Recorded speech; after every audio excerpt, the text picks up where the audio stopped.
On March 14th, right before the start of the new league year, the New York Giants traded with the Las Vegas Raiders to get tight end Darren Waller. This was one of the biggest moves of the NFL's legal tampering period, and in this video we're going to take a look at the circumstances leading up to the trade and the outlook for Darren Waller as a New York Giant. In the videos I've done about the Giants, I've mentioned how bad the Giants offense has been the last few years, namely at the wide receiver position. Despite being in year one of a rebuild, the Giants actually made the postseason this year, thanks largely to a strong run game from Saquon Barkley and Daniel Jones. Their efforts helped the Giants finish the 2022 season as the fourth best rushing team in the league. A slew of injuries at wide receiver forced the Giants to rely on some unlikely names. Darius Slayton, a fourth-year pro coming off of his worst season in 2021 and a rumored preseason cut candidate, became the Giants' #1 receiver by default and finished the season as the Giants' leader in receiving yards at 724. Richie James, a 2018 7th-round pick, finished behind Slayton with 569 receiving yards and tied for a team-leading 4 receiving touchdowns. Isaiah Hodgins wasn't even a Giant to begin the season. The Giants signed him in early November after he was cut by the Bills, and in just 8 games, Hodgins finished 3rd on the team in receiving yards. All that's to say, the Giants had to address the pass-catching depth this offseason. With time ticking to get a deal done with Daniel Jones before he became a free agent, the Giants signed him to a 4-year, $160 million contract with $82 million guaranteed.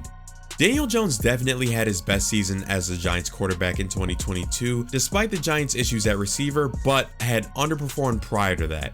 Daniel Jones isn't a turn a scrub into a stud kind of a quarterback, so in order for the Giants to maximize their return on investment, they needed to surround him with proven weapons. With this logic in mind, the Giants dealt a 2023 3rd-round pick to the Raiders to get Darren Waller. This is a good move for a couple of reasons. Darren Waller is a proven contributor in the passing game as he put up back-to-back 1,000+ yard receiving seasons in 2018 and 2019 with the Raiders. No other pass catcher on the Giants roster has had one such season, let alone 2. Position-wise, Darren Waller is a tight end and not a wide receiver, but he's an elite pass-catching tight end. He's a field stretcher who led all tight ends in 20+ yard receptions last season despite missing 8 games, and his presence on the field creates more big pass play opportunities for a team that ranked dead last in that same stat last season. The Giants' promising 4th-round tight end Daniel Bellinger is entering his 2nd year, which should open the door for a lot of 2 tight end sets in the playbook. The move easily makes Darren Waller the Giants' top pass catcher. As of this video, Richie James is still a free agent, but the Giants were surprisingly able to bring back Darius Slayton, despite reports he was offered more money by the Atlanta Falcons. The Giants also re-signed Sterling Shepard, Isaiah Hodgins, and acquired Paris Campbell, Jess Smith, and Jamison Crowder. The Giants can also potentially add receiver help with the 25th pick in the draft, but I'd expect them to prioritize getting a cornerback or offensive lineman instead. The risk here is Darren Waller missed a lot of the last 2 seasons due to injury, only playing in 11 games and 9 games in 2021 and 2022. He has been a difference maker when on the field, but that has been fewer and further between over the last 2 years. He's also the Giants' oldest current pass catcher on the roster, as he'll turn 31 this season. The Raiders reportedly explored trading Darren Waller last season, and the Green Bay Packers offered a 2nd-round pick for him. The Giants, however, got Waller not much later with the same 3rd-round pick they got from the Chiefs in the Kadarius Toney trade, and they still have their own 3rd-rounder to use in this year's draft.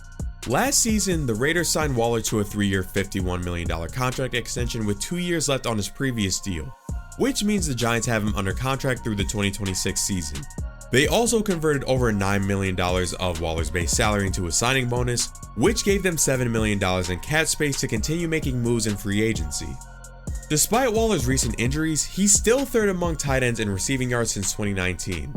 The Giants needed to make a move for a pass catcher, but no one predicted Darren Waller being the target. Making a trade for someone like Jerry Jeudy would have cost the Giants more than they gave up for Waller, and the free agent wide receiver market was pretty weak this year. Jacoby Myers, the top receiver on the market, signed a 3-year, $33 million contract with Las Vegas, which is likely what made Darren Waller expendable. Also, Raiders head coach Josh McDaniels accidentally spoiled Waller's private wedding plans at the scouting combine, and the bride, Las Vegas Aces guard Kelsey Plum, revealed he wasn't invited to the wedding. It makes the timing of all this suspicious, but as a Giants fan, I'm not going to question God's blessings and instead be happy that they got Waller on a bargain. Overall, this trade is a win for the Giants.